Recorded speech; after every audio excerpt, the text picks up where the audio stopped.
Okay, I had to turn the aircraft off because that radar is so powerful coming out of these two ports. It'll actually knock out my audio. I can't even talk over it. So what this video is I'm flying about 1,575 feet, 1,620 feet in that area over the cabin, and I'm coming up. The anomaly of what we call the vortex is on the other side of the dirt road. We determined you can't see it looking down this time of year because the trees have all changed color.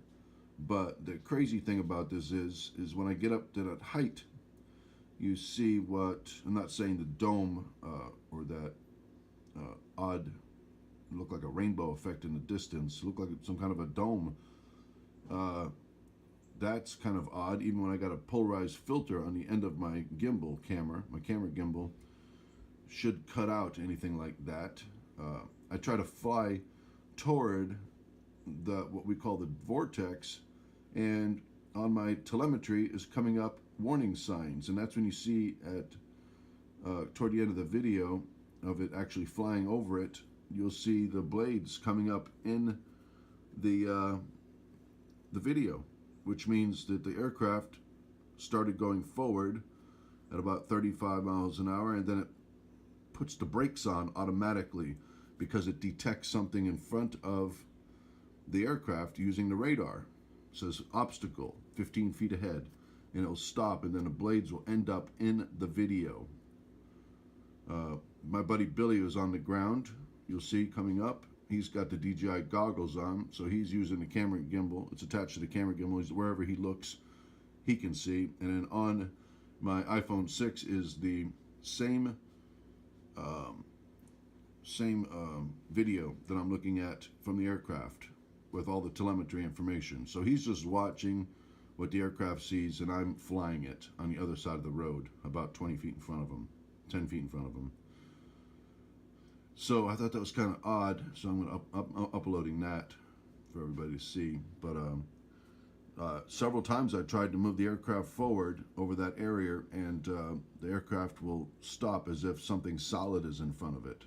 Passenger airplanes really don't have that capability, so they would fly through it, and if there is some type of an anomaly, then what you're going to have is maybe a magnetic disturbance in their compass, and other types of navigation, but it's not going to stop their aircraft. This will not allow it to fly forward if it's detecting something. I thought it might have been a hawk, so we're trying to look around for a bird, but if a hawk would have hit the aircraft or attacked it, a bird of prey, it would have lost control. It would have probably lost half that altitude before it regained control.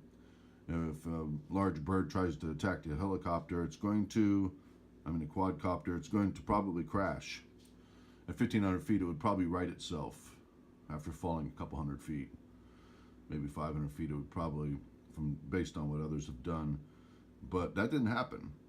What happened was there was like something in front of the quadcopter that the radar was detecting coming out of those ports. And that's what you hear on the video before this. That clicking sound is the same thing you see in what bats would use. That's probably the best way to describe it, not what a submarine would use, same principle. But those clicking sounds detect anything solid in front of the aircraft. It would not allow it to move forward over that area. And then you also see an anomaly like a bubble. I've never seen that before flying. I've got lots of hours in drones. DJI is not my first drones. I've built drones before.